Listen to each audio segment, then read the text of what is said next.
Halo teman-teman, nama saya Lena Sapitri Naibaho. Nah, di sini saya akan mempelajari dan mengajari tentang apa itu konsep ilmu ekonomi atau konsep dasar ilmu ekonomi. Nah, saya berharap apa yang saya ajari kali ini bisa membuka cakrawala kalian tentang ilmu ekonomi yang begitu indah. Mengapa saya sebut begitu indah? Karena ilmu ekonomi ini dekat dengan kehidupan kita sehari-hari. Dan sebenarnya kita juga tahu akan hal itu. Hanya saja mungkin secara teori, secara aplikasi kita belum mengetahuinya. Oleh karena itu, marilah kita sama-sama menyimak dan mempelajari teori ini. Mudah-mudahan kita bisa mengikutinya dengan sangat baik. Baiklah, kita masuk ke konsep ilmu ekonomi. Suatu pertanyaan besar yang ada di benak kalian pasti, kenapa sih kita harus mempelajari ilmu ekonomi? Nah, apa sih masalah ilmu ekonomi yang muncul dalam kehidupan masyarakat dulu sampai masyarakat sekarang untuk di bidang ekonomi? Saya akan mulai dengan sebuah kata yang namanya dengan kelangkaan. Kelangkaan seperti apa aja sih? Kelangkaan ini bisa membahas kurang lebih dari dua, yaitu yang pertama, kebutuhan manusia itu tidak terbatas. Jadi kebutuhan manusia ini tidak terbatas, hanya saja alat pemuasnya itu yang terbatas. Jadi sekali lagi yang menjadi persoalan kelangkaan yang akan dibahas dalam ilmu ekonomi ini adalah kebutuhan manusia yang sifatnya terbatas, dan yang perlu dipahami adalah alat pemuas terbatas ini bukan berarti jumlahnya yang sedikit. Halo teman-teman, nama saya Lena Sapitri Naibaho. Nah, di sini saya akan mempelajari dan mengajari tentang apa itu konsep ilmu ekonomi atau konsep dasar ilmu ekonomi. Nah, saya berharap apa yang saya pelajari kali ini bisa membuka cakrawala kalian tentang ilmu ekonomi yang begitu indah. Mengapa saya sebut begitu indah? Karena ilmu ekonomi ini sangat dekat dengan kehidupan kita sehari-hari. Dan sebenarnya kita juga tahu akan hal itu. Hanya saja mungkin secara teori kita belum mengetahuinya. Nah, maka dari itu marilah kita sama-sama menyimak dan mempelajari teori ini. Dan mudah-mudahan kita bisa mengikutinya dengan sangat baik. Baiklah, kita akan masuk ke konsep ilmu ekonomi. Ada pasti satu pertanyaan yang sangat besar yang ada di benak kalian. Kenapa sih kita itu harus mempelajari ilmu ekonomi, dan apa sih masalah ilmu ekonomi yang muncul dalam kehidupan masyarakat dulu hingga sekarang untuk di bidang ekonomi? Saya akan mulai dengan sebuah kata yang namanya kelangkaan.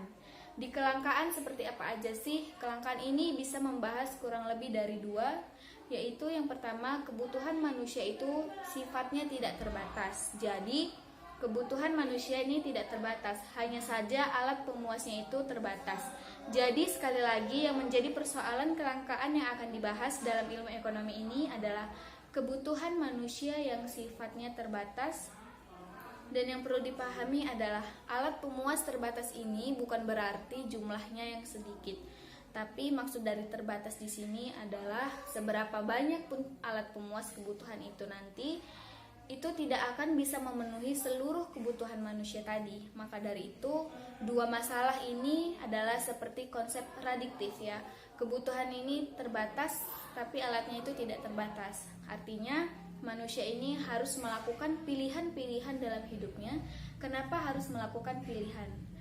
Kan alat pemuasnya tadi terbatas, tapi manusia ini perlu mengetahui kebutuhannya, meskipun itu tidak terbatas.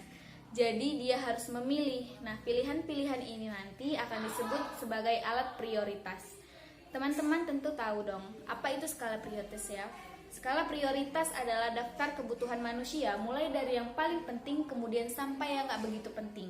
Manusia ini seharusnya begitu kalau belajar ekonomi. Jadi setelah dia tahu kebutuhan ekonomi itu tidak hanya terbatas, seharusnya dia harus bisa memilih dengan bijak. Makanya ilmu ekonomi ini disebut sebagai ilmu memilih. Hanya saja ketika kita memilih pilihan hidupnya akan muncul konsekuensi yang disebut dengan biaya peluang. Baiklah, kita akan masuk ke pengertian ilmu ekonomi yang paling sederhana. Ilmu ekonomi ini sebagai salah satu cabang ilmu pengetahuan Yang budaya upayanya itu untuk memberikan pengetahuan dan pengertian tentang gejala-gejala masyarakat yang timbul karena perbuatan manusia dalam usahanya untuk memenuhi kebutuhan atau untuk mencapai kemakmuran. Ilmu ekonomi ini dapat diartikan sebagai ilmu yang mempelajari segala tingkah laku manusia yang bertujuan untuk mendapatkan dan mengelola sumber daya yang terbatas. Selain itu, ekonomi ini juga diartikan sebagai usaha dalam membuat alternatif barang atau jasa untuk memuaskan kebutuhan hidup manusia yang tidak terbatas. Nah, motif dari ekonomi ini adalah suatu keinginan yang mendorong seseorang untuk melakukan kegiatan ekonomi untuk memenuhi kebutuhan motif ekonomi, yaitu dengan alasan yang mendorong manusia untuk melakukan tindakan ekonomi atau kegiatan ekonomi baik dari diri manusia maupun dari luar lingkungan. Nah, ternyata ada 3 pembagian ilmu ekonomi. Yang pertama ini ekonomi deskriptif, yang kedua teori ekonomi, yang ketiga ekonomi terapan. Yang dimaksud dengan ketiga jenis ilmu ekonomi ini, mari kita simak dan kita bahas bersama-sama. Yang pertama ada ekonomi deskriptif. Ekonomi deskriptif ini adalah ilmu ekonomi yang mendeskripsikan data-data yang menjelaskan berbagai fenomena-fenomena dan kenyataan yang terjadi. Jadi ekonomi deskriptif ini merupakan ilmu ekonomi yang memaparkan secara apa adanya tentang kehidupan ekonomi di suatu daerah atau negara pada masa tertentu. Nah, berdasarkan data yang ada, selanjutnya ekonomi ini dibagi secara teori juga. Yang kedua ini ada pengertian teori ekonomi. Teori ekonomi ini adalah pembagian ilmu ekonomi yang memberi penjelasan secara bekerja serta ciri-ciri yang sangat penting dari sistem ekonomi tersebut. Nah, teori ekonomi ini terbagi menjadi 2 macam ekonomi, yaitu ekonomi makro dan ekonomi mikro. Menurut kamu, apa ya bedanya ekonomi makro dan ekonomi mikro? Di ekonomi makro, kita mempelajari perekonomian secara keseluruhan sebagai sistem. Hal yang diteliti meliputi tingkat pengangguran, pendapatan nasional, tingkat pertumbuhan ekonomi, inflasi dan deflasi, hingga tingkat harga sementara.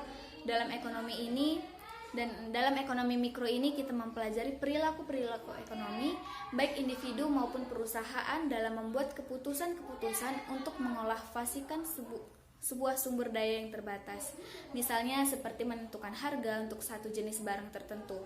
Yang terakhir ini adalah ekonomi terapan, yaitu cabang ilmu ekonomi yang menggunakan hasil kajian teori ekonomi untuk menjelaskan fakta-fakta yang dikumpulkan ekonomi deskriptif. Dalam ilmu ekonomi terapan, kita menggunakan ilmu teori ekonomi yang pengukuran, metode analisis, statistik, ekonometrika, dan membuat kebijakan ekonomi yang akurat.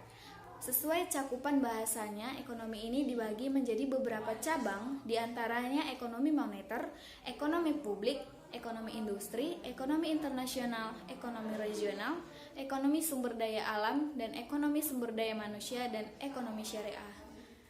Nah, ilmu-ilmu ekonomi apa yang membahas tentang uang, perbankan, dan lembaga keuangan lainnya? Yaitu adalah ilmu ekonomi moneter. Jadi kalau yang membahas tentang uang, perbankan, dan lembaga keuangan, itulah ilmunya. Lalu kalau kita membahas tentang kebijakan perekonomian, pemerintah itu termasuk dalam ilmu ekonomi publik. Selanjutnya ilmu ekonomi industri. Ilmu ini mempelajari tentang interaksi berbagai perusahaan dalam industri. Terus kalau cabang ilmu ekonomi yang membahas tentang perekonomian utang negara itu sudah pasti ilmu ekonomi internasional. Tapi kalau cuma bahas antar wilayah dan proses perkembangan wilayah, ini namanya ilmu ekonomi regional.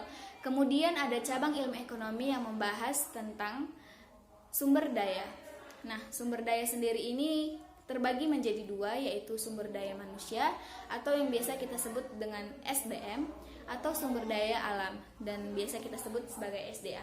Kalau ilmu ekonomi ini adalah faktor produksi tenaga kerja seperti masalah pengangguran, upah minimum, dan tingkat pendidikan calon tenaga kerja. Lalu ilmu ekonomi sumber daya alam ini optimal secara ekonomi, misalnya eksternalitas positif dan negatif.